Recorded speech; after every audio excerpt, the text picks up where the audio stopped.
around the same time this was happening, celluloid was invented by British boffin Alexander Parkes. Originally used as a synthetic replacement for ivory, camphor was a key ingredient used in the production of this new material known as a thermoplastic. As the number of uses for these new thermoplastics increased, so did demand for camphor and consequently its price, which led to renewed interest in Taiwan's tall, green, natural resource. So in 1867, Pickering received orders from Company HQ in Amoy to jump on to the camphor bandwagon. Upon getting these orders, Pickering did what most traders in his shoes would have done. He avoided the over-regulated and overpriced camphor office and instead struck a deal directly with a local clan head. Pickering secured a large quantity of camphor that was promptly put into storage at Gouchi or Wuqi in present-day Taichung port. But trading in camphor was not that simple. Remember the Dao Tai, the local Qing official in Taiwan? Well, he had maintained a vice-like grip on the trade under the pretense that all of the trees on the island must be preserved for maintenance of the Qing naval fleet, despite such monopolies supposedly being abolished by the Opium War treaties.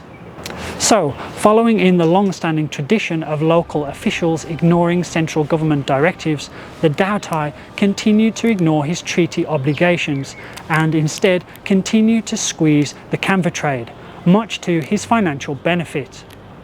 Therefore, he was understandably upset to learn of Pickering's rather large camphor deal.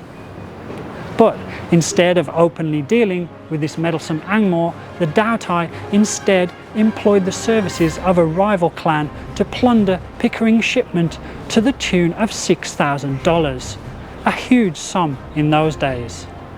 Unaware of the Dao Tai's role in the seizure, Pickering began to suspect official involvement when he was initially blocked from travelling north from Taiwanfu to investigate.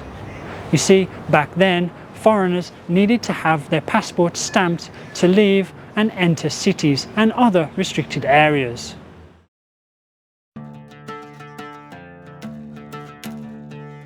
After sending word of events back to HQ in Amoy, Pickering set off to Gouchi via boat.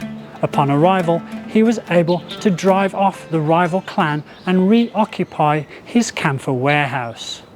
2 weeks passed with various skirmishes and negotiations taking place before word arrived informing Pickering that his life was at risk as a bounty had been placed on his head.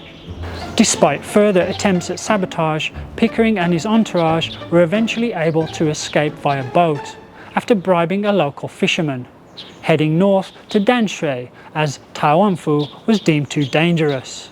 Pickering later returned to Taiwanfu in the company of British officials and military men in order to seek a resolution. However, the subsequent negotiations didn't go well, so instead the British decided to evacuate Taiwan for China in order to plan their next move. Viewing the retreat as a victory, the Chinese officials then decided to incite the local population to rise up against the foreigners still in Taiwan. Missionaries were attacked, churches burned and local Christian converts killed, while the properties of trading companies were attacked and their staff harassed, with one European agent being stabbed.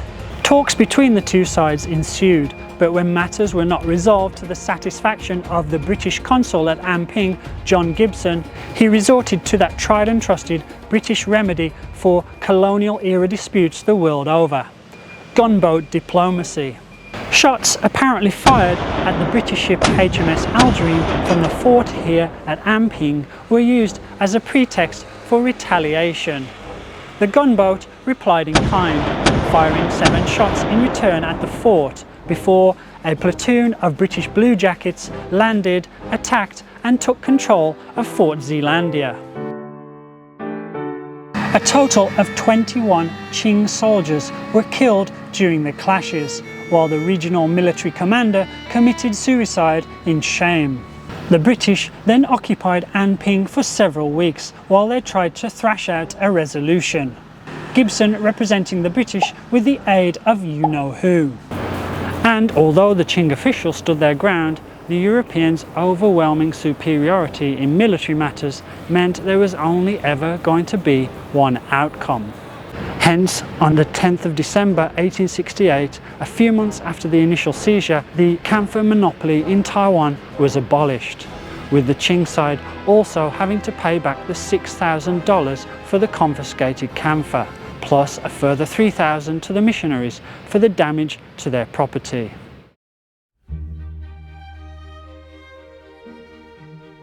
Now this all happened despite the British government back in London adopting a supposedly more diplomatic approach to dispute resolution with the Qing.